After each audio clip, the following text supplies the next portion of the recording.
थांबवतो. सुनील प्रभू. अध्यक्ष महोदय, कोकणावरती आपत्कालीन चर्चेसाठी या ठिकाणी सत्ता पक्ष आणि विरोधी पक्ष या दोन्ही बाजूने आपण कोकणावरती चर्चा करतोय आणि आपत्कालीन चर्चा आणण्यामागे कोकणचा विकास आपण कसा साधू शकतो, कोकणच्या विकासासाठी आपण नेमकं काय करू शकतो, त्या सगळ्यासाठी आपण साधक बाधक चर्चा या सभागृहामध्ये आपण करतोय. अध्यक्ष महोदय, यापूर्वी कोकणावरती या सदनामुळे अनेक वेळा चर्चा झाल्या. कोकणच्या विकासाबाबत अनेक मुद्दे या ठिकाणी मांडण्यात आले. कोकणच्या विकासासंबंधी अनेक सूचना या प्रस्तावाच्या निमित्ताने या ठिकाणी करण्यात आल्या. परंतु याची गांभीर्यपूर्वक जी अंमलबजावणी सरकारकडनं होणं आवश्यक असते ती गतिमान पद्धतीने व्हावी म्हणून पुन्हा पुन्हा या चर्चा आपण या सभागृहामध्ये आणतो. अध्यक्ष महोदय, माझे मित्र सन्माननीय सदस्य केळकर यांनी या प्रस्तावाची सुरुवात करताना ज्या गोष्टी सांगितल्या त्यामध्ये त्यांनी सगळ्यात महत्त्वाचं सांगितलं की वैधानिक विकास महामंडळ. या सदनामध्ये अनेक वेळा चर्चा झाल्या. म्हणजे मला वाटतं की मराठवाड्याने जवळजवळ 15 वर्ष संघर्ष करून त्या ठिकाणी स्वायत्त वैधानिक विकास महामंडळाची मागणी सातत्याने केली आणि ती मागणी 17 फेब्रुवारी 1994 रोजी सरकारने मान्य केली. साहेब, मी तर डेव्हलप तर करू दे मला.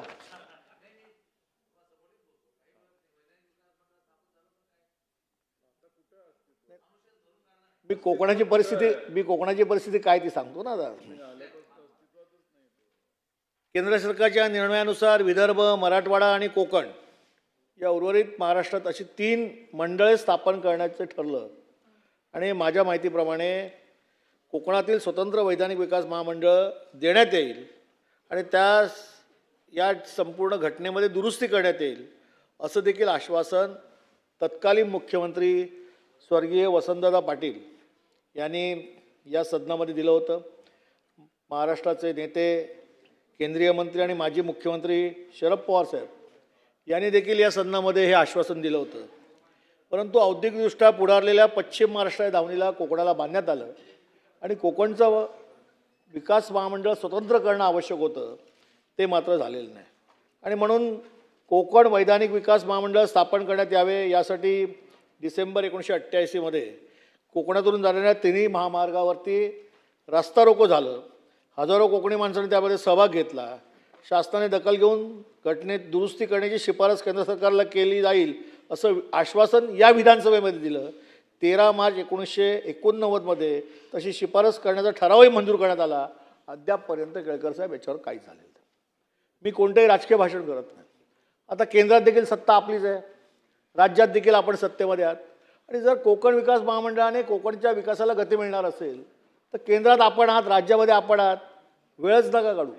आपण लवकरात लवकर ही शिफारस करून कोकण विकास महामंडळाची स्थापना या ठिकाणी करून घ्या, जेणेकरून कोकणच्या विकासाला या ठिकाणी गती मिळणार आहे. अध्यक्ष महोदय, कोकण हा समृद्ध आहे. कशाने समृद्ध आहे तर बौद्धिकदृष्ट्या समृद्ध आहे. या ठिकाणी नैसर्गिकदृष्ट्या समृद्ध आहे. व्यंजनं अतिशय चांगल्या पद्धतीचे मिळतात. इथली माणसं आणि राजकीय नेते अशी रत्न या संपूर्ण देशाला कोकणाने दिली आहे. त्यामुळे कोकणाकडे बघण्याचा जो एक उद्दिष्ट आहे लोकांचं, ते एक वेगळ्या दर्जाचं आहे, वेगळ्या प्रमाणात आहे आणि त्यामुळे त्या कोकण भूमीचा विकास हा चांगल्या पद्धतीने होणं आवश्यक आहे. यासाठी अनेक गोष्टी या ठिकाणी आवश्यक आहेत. अध्यक्ष महोदय, 720 किलोमीटरचा किनारा लाभलेला हा कोकण प्रदेश, या कोकणच्या प्रदेशामध्ये आज परिस्थिती काय आहे? कोकणच्या किनारपट्टीवर 4 जिल्ह्यामध्ये 48 बंदरं आहेत आणि या बंदरांचा विकास हा त्या ठिकाणी आत्तापर्यंत होणं टप्प्याटप्प्याने गरजेचं होता. परंतु मी आपल्याला एवढंच सांगतो की कोकणातील छोट्या 48 बंदराच्या मेरीटाईम बोर्डामार्फत विकास करण्याचा निर्णय 2 वर्षापूर्वी घेण्यात आला. अलीकडच्या काळामध्ये काय प्रगती आहे ते माननीय मंत्री महोदय आपण सांगा.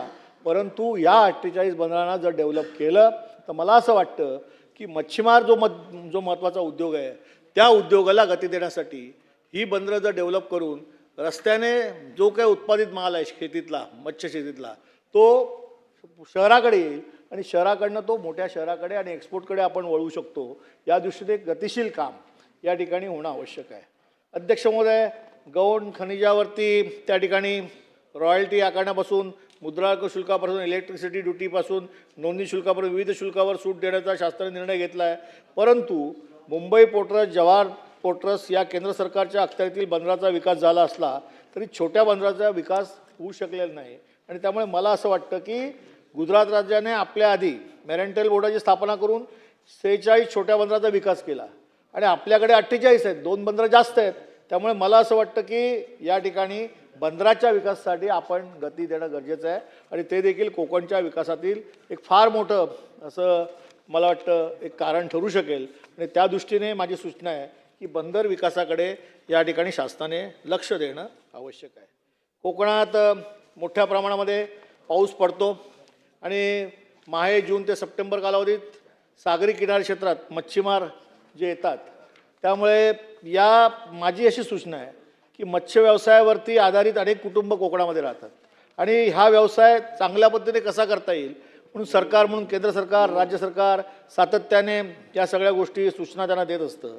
परंतु माशाच्या प्रजनन किनारा क्षेत्रावर होत असतं त्या ठिकाणी यांत्रिक बोटी मोठ्या प्रमाणात मच्छीमार करतात आणि माशाची प्रजनन प्रक्रिया खंडित करतात आणि या दृष्टीने कायदा करून देखील अंमलबजावणी त्याची होत नाही आणि त्यामुळे माशाच्या प्रजनन कार्यकाळ असतो या कालावधीमध्ये मासेमारी शासनाने या ठिकाणी बंदी आणणे हे गरजेचं आहे आणि त्या दृष्टीने मला वाटतं कडक कारवाई करावी. आणि मला माहिती आहे की जरी समुद्रात आपण बंदी आणली तरी आपण पाळीव मासे जे आहेत, गोड्या पाण्याचे मासे असतील, पाळीव मासे असतील, ते समुद्रातून न येता तलावातून देखील आपण मार्केटमध्ये आणतो. त्यामुळे मासे खाणाऱ्या माणसावर कुठचा अन्याय होणार नाही. परंतु नैसर्गिक जे प्रजनन आवश्यक आहे ते प्रजनन मोठ्या प्रमाणात होऊन मत्स्यशेती देखील मोठ्या प्रमाणामध्ये वाढेल असं माझं या ठिकाणी मत आहे. आणि त्यामुळे यांत्रिक बोटी आणि पारंपरिक पद्धतीने मासेमारी करणं अशा 2 पद्धती ज्या रूढ आहेत त्याच्यामुळे मला असं वाटतं की शासनाने पारंपरिक पद्धतीवरती देखील जास्त जर जोर दिला तर यांत्रिक पद्धतीने ज्या पद्धतीने समुद्राच्या वन्यजीवाचा जो ऱ्हास होतो तो ऱ्हास थांबला जाईल. पारंपरिक ज्या पद्धतीने मासेमारी करतो त्यामुळे मासे शेतीमध्ये वाढ होईल आणि मासेचं उत्पादन देखील मोठ्या प्रमाणात मिळेल आणि कोकणात जवळजवळ या सगळ्या पारंपरिक मच्छीमारीमुळे एक मोठा रोजगार त्या कोकणातील आपल्या सगळ्या लोकांना मिळेल. आणि त्यामुळे मला असं वाटतं 80% जास्त लोक पारंपरिक मासेमारी करतात. त्यामुळे या संपूर्ण जोड उद्योगाला शासनाने त्या ठिकाणी वेगवेगळ्या सुविधा दिलेल्या आहेत, योजना आणलेल्या आहेत. परंतु मॉरल सपोर्ट करून त्या उद्योगाकडे आकर्षित करण्यासाठी ज्या काही गोष्टी करणं आवश्यक आहे ते जर आपण केलं तर मला असं वाटतं की पारंपरिक मच्छीमार हा देखील कोकणच्या विकासातील एक महत्त्वपूर्ण भाग ठरू शकतो आणि त्या दृष्टीने शासनाने याकडे लक्ष देणं आवश्यक आहे. अध्यक्ष महोदय, सागरी किनाऱ्यापासून 5 किलोमीटरच्या क्षेत्रात आत मासेमारी करण्यास प्रतिबंध करण्यात यावा अशा अनेक गोष्टी आहेत आणि त्यामुळे मला असं वाटतं की सरकारने याच्यावरती अनेक वेळा विचार केला, अनेक गोष्टीवरती आपण अनेक नियम तयार केले. परंतु हे सगळे नियम जे आहेत याची अंमलबजावणी तंतोतंत केली तर मला असं वाटतं की तांत्रिक बोटी ज्या आहेत त्या आतमध्ये येणार नाहीत, पारंपरिक मासेमारीला वाव मिळू शकेल आणि रापण पद्धत जी आहे त्या पद्धतीला देखील आपण जरा जास्त उत्तेजन दिलं तर आपण मला असं वाटतं की या उद्योगाला देखील त्या ठिकाणी आपण प्रचंड मोठ्या प्रमाणामध्ये आपण कोकणला विकासामध्ये गती देऊ शकतो. अध्यक्ष महोदय, कोकणातील मूळ व्यवसाय जर बघितला तर शेती आहे. शेतीवरती आधारित सगळी कुटुंब व्यवस्था आहे आणि आज शेतीमध्ये काय आहे तर शेतीमध्ये आपण बघितलं तर भात शेती मोठ्या प्रमाणात होते. खाडीकडची जी गावं आहेत त्या गावामध्ये जर आपण बघितलं तर कडधान्य होतं, मग कुळीद होतो, वरणा होतो, चवळी होते, मूग होतो, भुईमूग होतो. आणि ह्या सगळ्या गोष्टीचा उल्लेख का करतोय की शेतीवर अवलंबून असलेले कोकणचा जो परिसर आहे, मग रत्नागिरी जिल्हा असेल, रायगड जिल्हा असेल, सिंधुदुर्ग जिल्हा असेल, याच्यामध्ये वातावरणामध्ये जे बदल होत आहेत त्या वातावरणाच्या बदलामुळे शेतीवरती देखील मोठा परिणाम होतो. आज आंब्या बागायतदारांचं आपण बघताय की आंब्यात सध्याची जी परिस्थिती आहे, वातावरणात जे बदल झाले त्या बदलामुळे एकतर उष्णतेमुळे मोहर जो आला तो अगदी सुरुवातीला आला, त्यात थंडी पडली, मोहर गळून पडला. दुसऱ्यांदा मोहर आला, तो त्यावेळेला देखील वातावरणामध्ये बदल झाला, तो गळून पडला. आज तिसऱ्यांदा जो मोहर आला आहे त्याला छोटी फळं आलेली आहेत. साहेब आपण कोकणातले आहात, त्यामुळे आत्ता जे आलेलं फळ आहे ना ते जून महिन्यामध्ये मोठं होईल, तोपर्यंत पाऊस पडेल आणि मार्केटमध्ये शेतकऱ्याचा तो आंबा जाऊ शकत नाही. आणि त्यामुळे मला असं वाटतं की 80% आंबा आज 80-90% जो काय असेल तो जर आपण शासनाने जर त्याचा रेकॉर्ड घेतला असेल तर 90% आंबा हा शेतकऱ्याला यावर्षी नुकसानातच आहे. आणि त्यामुळे मला असं वाटतं की केवळ आंबा नाही तर काजूचं नुकसान देखील झालं आहे. वातावरणातल्या बदलामुळे यावेळी काजूचा मोहर देखील कमी आला आहे. दरवेळेला जे काय उत्पन्न येतं काजूचं त्यापेक्षा जे उत्पन्न आहे ते 50%वर आलं आहे. आणि 50% आल्यानंतर शेतकऱ्याचं देखील नुकसान आहे. म्हणजे शेतीमध्ये फळबागायती देखील यावेळेला प्रचंड मोठ्या प्रमाणामध्ये शेतकरी हा ज्या पद्धतीने संकटात सापडला आहे त्याला आधार देण्याची गरज आहे. आणि म्हणून मला वाटतं काल मुख्यमंत्र्यांकडे बैठक झाली आणि आमची मागणी आहे की या शेतकऱ्यांच्या ज्या काय बातम्या आम्ही ऐकतो, शेवटी आम्ही कोकणातले असल्यामुळे कोकणातली वृत्तपत्र बघतो, कोकणातले यूट्यूब चॅनल बघतो, बातम्या कोकणातल्या कुठे आल्या ते बघतो, तर तिकडच्या शेतकऱ्यांचा जो काय यूट्यूबवरती संवाद लोकांशी होतो त्यांचं म्हणणं असं आहे की साहेब किमान हेक्टरी 5 लाख रुपये आम्हाला द्या. आणि शेवटी सरकारने हा निर्णय घेतला पाहिजे. आपण कोकणातले आहात, मी कोकणातला आहे, गणेश नाईक साहेब कोकणातले आहेत, अध्यक्ष महोदय पुण्यातले आहेत, पण कोकणातले अनेक लोक इकडे बसलेत. आणि असं आहे की जेव्हा आता अस्मानी संकटानंतर मराठवाडा विदर्भ या सगळ्या भागामध्ये जेव्हा मोठ्या प्रमाणात पूरपरिस्थिती निर्माण झाली तेव्हा आपण शेतकऱ्यांना दिलासा दिला. अतिवृष्टी झाली तेव्हा देखील मदत केली आणि पूर जेव्हा आला तेव्हा देखील मदत केली.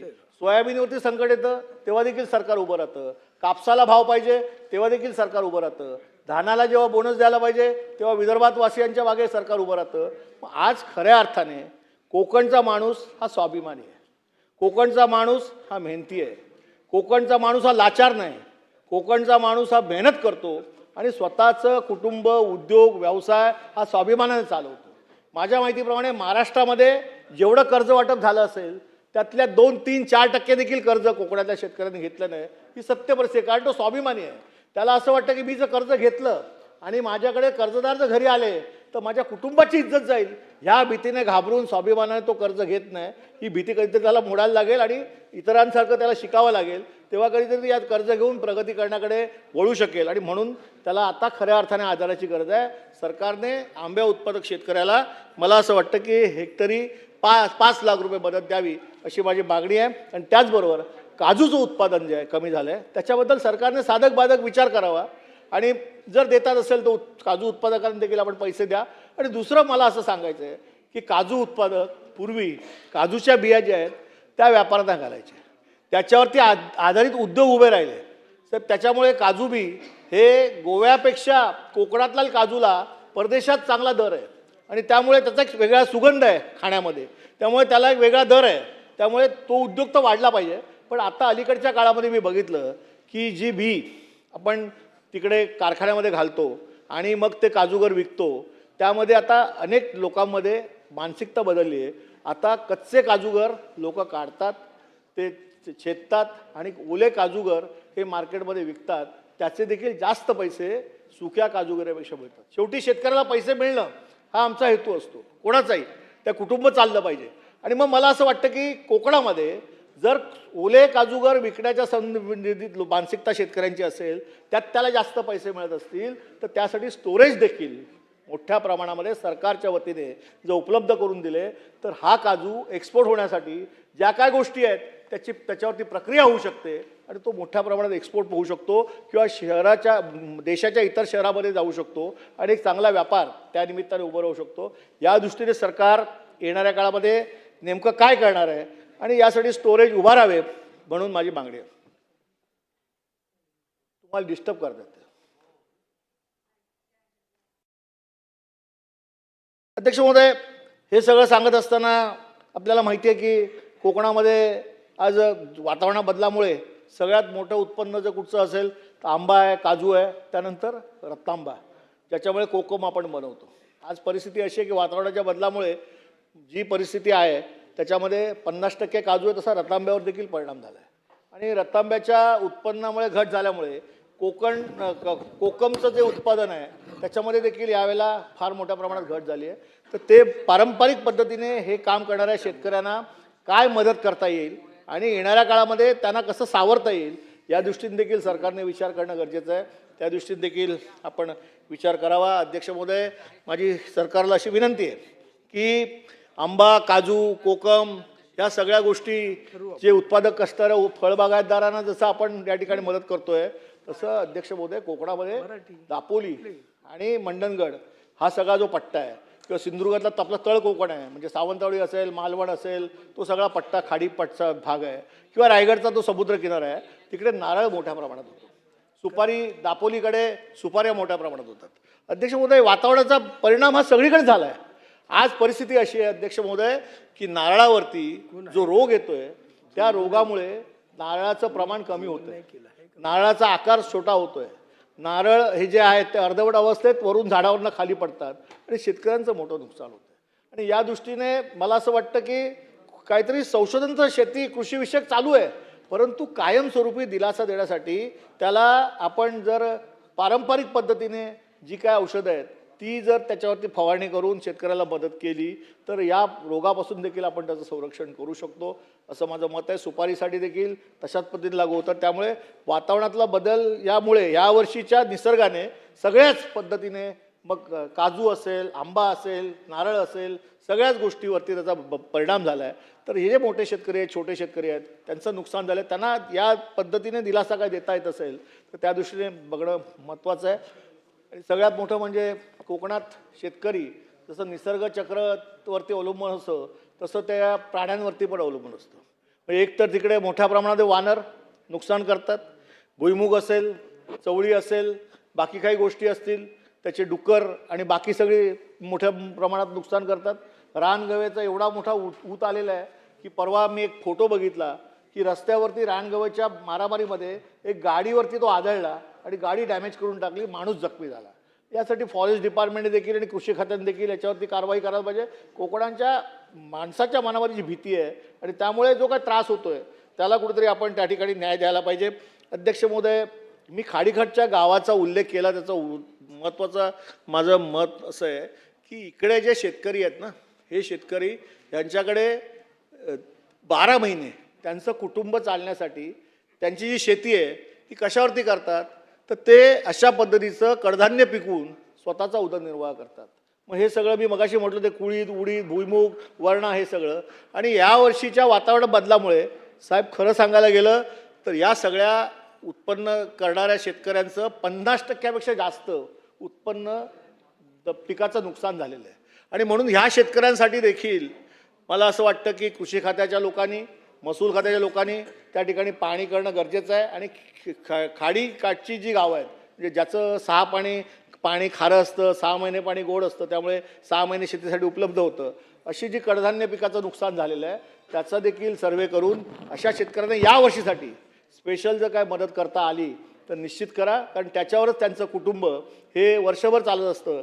आणि या दृष्टीने सरकारने मला असं वाटतं चांगल्या पद्धतीने मदत ही त्या ठिकाणी शेतकऱ्यांना करणं आवश्यक आहे. अध्यक्ष महोदय, या सगळ्या गोष्टीवरती बोलत असताना रत्नागिरी, सिंधुदुर्ग आणि तळ कोकण म्हणजे सावंतवाडी असेल, दोडामार्ग असेल, या सगळीकडे प्रचंड मोठ्या प्रमाणात पाऊस पडतो. आणि हे सगळा जो पाऊस पडतो तो पाऊस पाणी एवढ्या मोठ्या प्रमाणात समुद्राला मिळतं की पाणी अडवण्याबाबतचं जी उपाययोजना महाराष्ट्र राज्याच्या निर्मितीनंतर कोकणामध्ये करणं आवश्यक होती तितक्या प्रमाणात झाली नाही, हे आपण देखील मान्य करता. आणि त्यामुळे पाण्याचं दुर्भिक्ष तर बऱ्याच ठिकाणी आहे. म्हणजे अजूनही कोकणातली अशी गावं आहेत की जिकडे आपण किती नळपाणी योजना केल्या, पाऊस किती मोठ्या प्रमाणात पडला, सरकारने सरकारी पैशातून कर्ज देऊन आणि अनुदान देऊन किती विहिरी केल्या, तरी देखील अजूनही पाण्याचं दुर्भिक्ष बऱ्याच ठिकाणी आहे. आणि त्यामुळे पाझर तलाव जे आहेत ते पाझर तलाव देखील त्याचं संरक्षण करून काही प्रमाणात जे जुने बांधले गेले आहेत ते नव्याने बांधून जिथे गळती आहे ती थांबवून या सगळ्या पाझर तलावाला आणखी त्या ठिकाणी बांधून जलसाठा करण्यासाठी वाव देणं हे आवश्यक आहे. त्यामुळे जमिनीतून जे काय पाण्याचं आपल्याला स्रोत मिळणार आहे त्याच्यामध्ये वाढ होणार आहे. आणि म्हणून मी आपल्याला एक उदाहरण देतो की आपण सिंधुदुर्गामध्ये मालवण तालुक्यामध्ये वराड नावाचं गाव आहे, वराड. आणि या वराडच्या गावामध्ये जो साठवण तलाव आहे तो तलाव जो आहे तो गळती आली आहे त्याला, आणि त्यामुळे त्या म्हणजे जेव्हा आपलं सरकार होतं, माननीय उद्धवजी मुख्यमंत्री होते, तेव्हा तिकडची मंडळी माझ्याकडे आली. मी गडाख पाटील साहेब त्यांच्याकडे ते खातं होतं, मी अधिकाऱ्यांनी तिकडे पाठवलं, त्यांनी सगळी पाहणी केली, तर ते रिपेरिंग करण्याच्या लायकीचं तलाव राहिलेलं नाही आहे. त्यामुळे ते नव्याने बांधणं आवश्यक आहे, आणि मग त्यासाठी टेंडर प्रोसेससाठी आपण आणलं, आमचं सरकार पडलं. पण माझी विनंती अशी आहे की डेव्हलपमेंटसाठी ते तलाव जर नव्याने बांधून आपल्याला तिथे जर व्यवस्थित पाणीसाठा करता आला तर ते आपण त्या वराड गावासाठी करावं. केवळ वराड गाव नाही, पण अजून अशी नवीन जी काय क्षेत्र आहे जिथे पाणलोट साठा आपण निर्माण करू शकतो आणि छोटी तळी त्या ठिकाणी आपण राखू शकतो, तर या सगळ्याचं संवर्धन देखील कोकणासाठी आवश्यक आहे.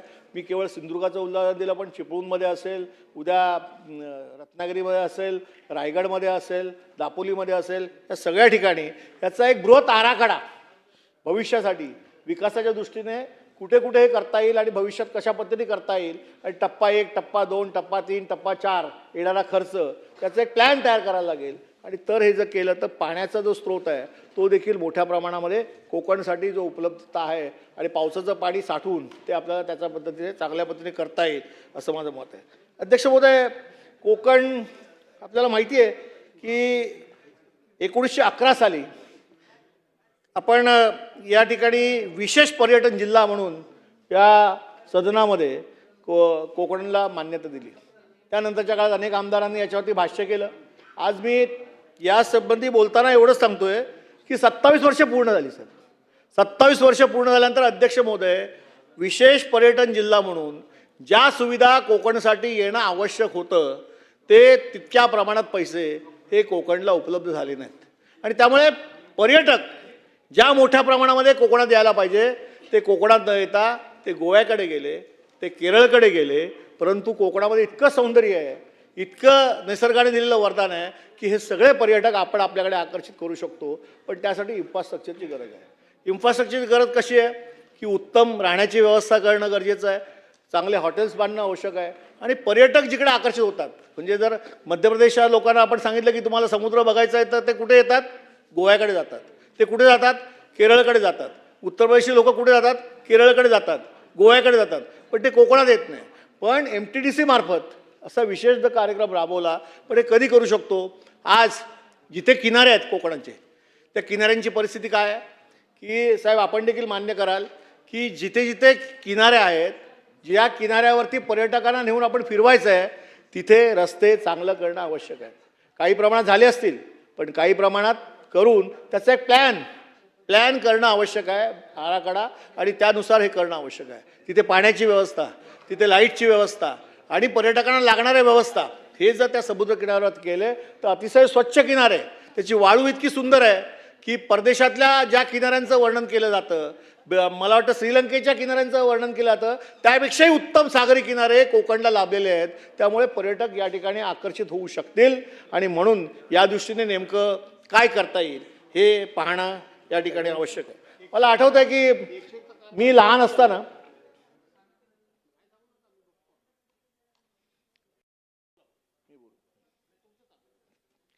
मला आठवतं की MTDCची एक बस सेवा होती, आणि ती MTDCची बस सेवा महाराष्ट्र सरकार हे तिकडच्या असणाऱ्या टुरिस्टला महाराष्ट्रातून, कोकणातल्या रस्त्यातून, मुंबई गोवा रस्त्याने गोव्याकडे घेऊन जायचे, आणि मग सगळे पर्यटक गोव्यामध्ये जायचे. म्हणून लोकांनी ओरडाओरड केली, मग ती सेवा बंद झाली. मला पुन्हा सरकारला विनंती करायची आहे की ते टुरिझम डिपार्टमेंटचे मंत्री नाही आहेत. अध्यक्ष महोदय, ही चर्चा होत असताना या कोकणच्या संबंधित जे जे विषय याच्यामध्ये आहेत ते सगळे मंत्री या ठिकाणी सदनामध्ये बसून त्यांनी नोंद घेणं आवश्यक होती. पण सरकारला गांभीर्य नसेल तर मी काय बोलू शकणार नाही, हा सरकारचा विषय आहे. परंतु टुरिझम डिपार्टमेंटने ही पुन्हा बस सेवा सुरू करायला पाहिजे.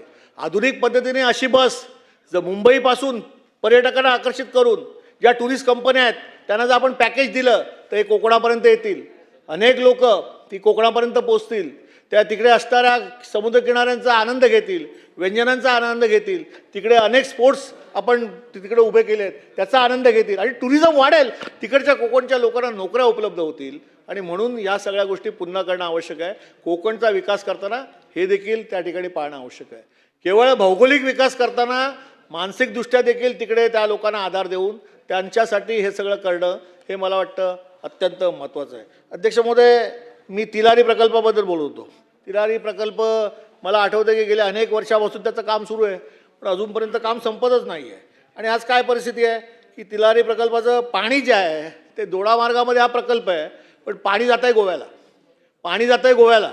त्यामुळे ह्या सगळ्या पाण्याचा उपयोग देखील अतिरिक्त जे पाणी आहे ते सावंतवाडी आणि दोडामार्गाला आपल्याला देण्यासाठी ज्या काही गोष्टी जर केल्या असतील तर आनंद आहे. आपण भाषणामध्ये सांगा, माझ्याकडे जी काय आपण ती कोकणात राहता स्थायिक आहात, आम्ही काय जातो आणि येतो, त्यामुळे आमच्याकडे जी माहिती असते, जाताना फिरतो बघतो किंवा लॅपटॉपवरती घेतो, कॉम्प्युटरवरती घेतो किंवा कोकणातली माणसं भेटून आम्हाला सांगतात, त्याच्यावरती आम्ही बोलतो. परंतु तिलारी प्रकल्पाबाबत देखील सरकारने ते पाणी दोडामार्ग आणि सावंतवाडीसाठी कसं राहील याकडे देखील जास्त लक्ष देणं गरजेचं आहे. अध्यक्ष महोदय, आणखी एक गोष्ट महत्त्वाची म्हणजे आपण विशेष दर्जा या ठिकाणी कोकणाला दिला पर्यटनाचा. आणि आज कोकण रेल्वेचा उल्लेख त्यांनी केला. आमच्या केळकर साहेब, आमचे मित्र काय म्हणाल ते की साहेब कोकण रेल्वे आपण सुरू केली, कोकण रेल्वे सुरू केली, परंतु कोकण रेल्वेला भारतीय रेल्वेमध्ये विलीकरण आपण कधी करणार आहात? या सदनामध्ये मुख्यमंत्र्यांनी त्याचा उल्लेख केला, देवेंद्र फडणवीस साहेबांनी मागच्या भाषणामध्ये, त्याच्या अलीकडच्या काळात म्हणजे मागच्या वर्षी, की कोकण रेल्वे जे आहे, हो ना केसरकर साहेब, त्याला भारतीय रेल्वेमध्ये आम्ही सामावून घेतो. आम्हाला देखील कोकणवासियांना आनंद झाला की भारतीय रेल्वेमध्ये त्यांना सामावून घेतल्यामुळे आणखी जास्त सेवा आम्हाला मिळणार आहेत. आज अध्यक्ष महोदय, आज कोकण रेल्वे जो बोर्ड आहे त्या बोर्डामध्ये आपण जर बघितलं तर 21% वाटा महाराष्ट्राचा आहे, कर्नाटकाचा 15% आहे, केरळचा 6% आहे, केरळचा 6% आहे आणि गोव्याचा 6%. सगळ्यात जास्त वाटा महाराष्ट्राचा आहे. आज परिस्थिती काय आहे? महाराष्ट्रातल्या एखाद्या मुंबईतल्या माणसाला जर कोकण रेल्वेतली कोणती गाडी पकडून जर कोकणात जायचं असेल तर वेटिंग लिस्टला पण सहजासहजी तिकीट मिळत नाही. दादा, ही खरी गोष्ट आहे. तिकडे एजंटला पकडायला लागतं, आणखी काय सोर्सेस करायला लागतात. ते तर मंत्री महोदय तुम्हाला सांगायला लागतं एखादी चिठ्ठी द्या, आमच्या आमदारांना चिठ्ठी मिळतच नाही, म्हणजे आमच्या चिठ्ठीने कोणाचं होतच नाही, मंत्र्याच्या चिठ्ठीने एखाद्या सर्वसामान्य कॉमन माणसाचं तिकीट होतं किंवा मग खासदाराला पकडायला लागतं आरक्षणासाठी. आज काय परिस्थिती आहे? असं आहे की 1998 साली आपण पहिली गाडी सुरू केली आणि ही गाडी जेव्हा सुरू केली कोकण कन्या, ही कोकण कन्या सुरू केली ना, तेव्हा दादा आपल्याला माहिती असेल की कुर्ल्यावरनं सुरू झाली. खरं म्हणजे सगळे कोकणवासी जास्त प्रमाणात मुंबई शहरामध्ये राहत असल्यामुळे ती गाडी मुंबईतून सुरू करावी असं त्यावेळी सगळ्यांचं मत होतं. आणि त्यावेळेला हिंदुहृदय सम्राट शिवसेनाप्रमुख मान्य बाळासाहेब ठाकरे यांनी त्यावेळेचे रेल्वे राज्यमंत्री पासवान होते, त्यांना सांगितलं का मुंबई महाराष्ट्राची राजधानी आहे, जास्तीत जास्त कोकणवासीय या मुंबईमध्ये राहतात, त्यामुळे ही जर गाडी जर दादरवरून सुटली नाही तर हावडा गाडी आम्ही बंद करू. आणि त्या दिवशी 1998 साली हावडा एक्सप्रेस ही आपण बंद पाडली शिवसैनिकांनी. आणि त्यानंतरच्या काळात दुसऱ्या दिवशीपासून, हे सत्य आहे, इतिहास आहे, कुर्ला दादर स्टेशनवरून आपण ही कोकण कन्या सुरू केली. अध्यक्ष महोदय, या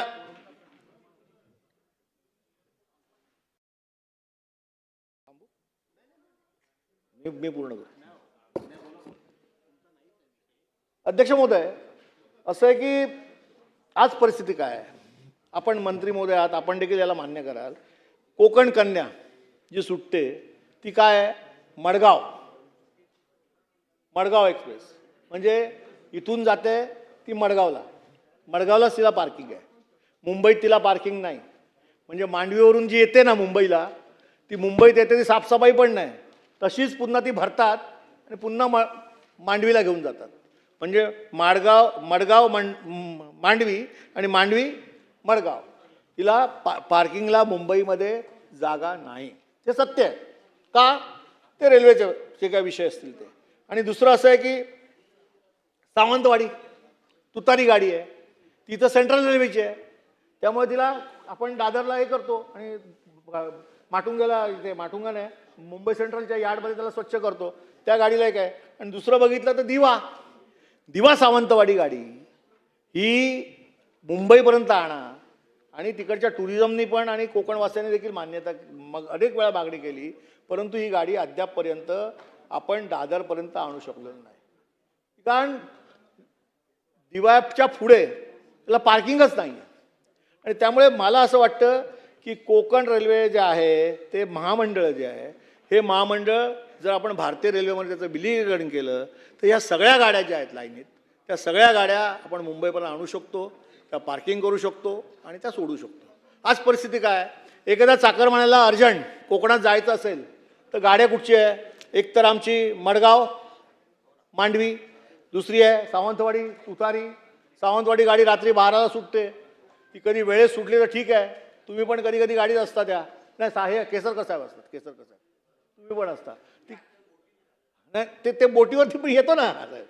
तर असं आहे केसरकर साहेब आपण जाता ती गाडी 12ची आहे, ती 12ची गाडी कधी कधी लेट होते आधी अलीकडे 1 वाजता 1:30 वाजता सुटते, पण सकाळी जेव्हा पोचायचं असतं वेळेवर ती पण पोचत नाही. दुसरं असं आहे की वंदे भारत तेजस आणि जनशताब्दी या 3च गाड्या आहेत. या 3 गाड्या ज्या आहेत त्यांना रिझर्वेशन कोटा कुठे आहे. तुम्ही मुंबईमध्ये सुरुवातीला बुकिंग करायला गेलात आणि तिकीट मिळाली तर मिळाली, नाहीतर पुढे गोवा, कर्नाटक, केरळ हे सगळे पॅसेंजर तिकडचे असतात. म्हणजे स्टॉप तुम्ही दिलेत पण तिकडे रिझर्वेशन कोटा नसल्यामुळे कोकणच्या माणसाला या गाड्या मिळतच नाही. वंदे भारत एकमेव गाडी आहे जी वेळेवर येते आणि वेळेवर जाते. जनशताब्दी एकदा सापडली तर वेळेवर आली तर ठीक आहे, लेट झाली तर 6-6, 7-7 तास लेट होते. म्हणजे त्या चाकरमान्याची पार त्या यात्रेची वाट लागून जाते. त्याला असं वाटतं कोकणात पर्यटन नको, कारण ही अशा गाड्या असतील तर. आणि मग कोकणच्या पर्यटनावरती जेव्हा आपण विचार करतो, विकासावरती विचार करतो, कोकणचं पर्यटन सुधारलं पाहिजे आणि तिकडे रोजगार उपलब्ध झाले पाहिजे असा सगळा विचार करतो, त्यावेळेला या गोष्टीकडे देखील आपण लक्ष देणं गरजेचं आहे. आणि म्हणून मला असं वाटतं रेल्वेचं हे जे काही टाईम टेबल आहे हे केंद्र सरकारच्या मार्फत देखील राज्य सरकारने जरा सुधरून घ्या. आणि भारतीय रेल्वेमध्ये या सगळ्याचं जर विलिनीकरण झालं, आज परिस्थिती काय, महाडपर्यंत फक्त 4 पदरी आहेत, पुढे महाडच्या पुढे सगळा एका सिंगल पट्टीवरती म्हणजे एका सिंगल पट्टीवरती त्या सगळ्या गाड्या चालतात दादा. आणि त्यामुळे आज जी परिस्थिती अशी आहे की महाडा तुम्हाला थांबायचं असेल क्रॉसिंगला तर महाडला गाडी थांबते, मध्ये कुठेच क्रॉसिंग नाही आहे. अगदी सावंतवाडीपर्यंत पुढे दोडा मार्गपर्यंत कळलं की नाही, गोव्यापर्यंत. त्यामुळे या सिंगल पट्टीवरती सगळ्या गाड्या चालतात. कोकणच्या विकासामध्ये रेल्वे मार्ग हा देखील विकासाचा एक मूलभूत अशा पद्धतीचा एक अंग आहे. आणि त्यामुळे रेल्वेचं टाईम टेबल सुधारवून हे रेल्वे बोर्डामध्ये त्याचं रेल्वे बोर्डपेक्षा भारतीय रेल्वेमध्ये या सगळ्याचं विलिनीकरण कोकण रेल्वे बोर्डाचं झालं तर अनेक फायदे हे कोकणवासियांना होणार आहेत. आणि म्हणून मला असं वाटतं की पर्यटनामध्ये ह्या सगळ्या गोष्टी आवश्यक आहेत.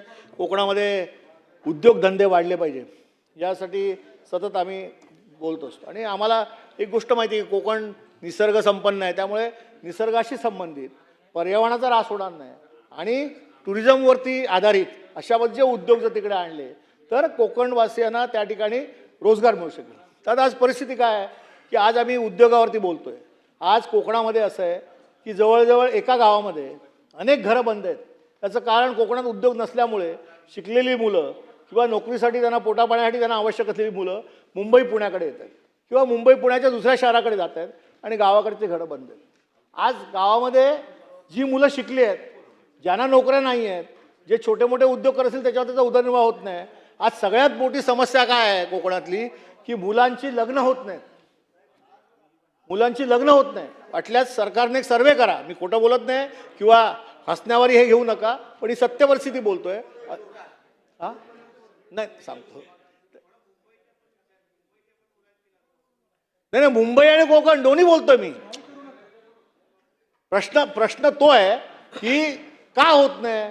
हे सत्यता आहे की तिकडे उद्योग व्यवसाय जे जागेवरती उपलब्ध होते ते होऊ शकले नसल्यामुळे अनेक मुलांची लग्न झाली नाही आणि होत नाही, सत्य आहे. आणि त्या दृष्टीने येणाऱ्या काळामध्ये पर्यटनासाठी जे उद्योग आवश्यक आहेत किंवा निसर्गाचा ऱ्हास न होता जे उद्योग त्या ठिकाणी उपलब्ध करणं आवश्यक आहे हे त्या ठिकाणी सरकारने केले पाहिजे असं माझं मत आहे.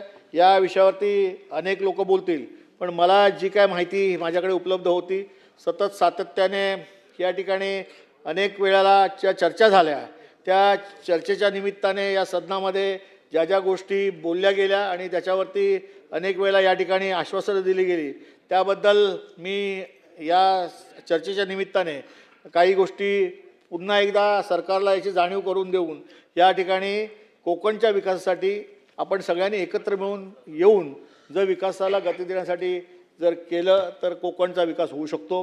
मी सरकारला एवढंच विनंती करणार आहे की पूर्वी असं असायचं की राज्यात जे सरकार असायचं ते केंद्रात नसायचं आणि केंद्रात असायचं ते राज्यात नसायचं. म्हणजे सुरुवातीच्या काळाला काँग्रेसचं दोन्हीकडे असायचं.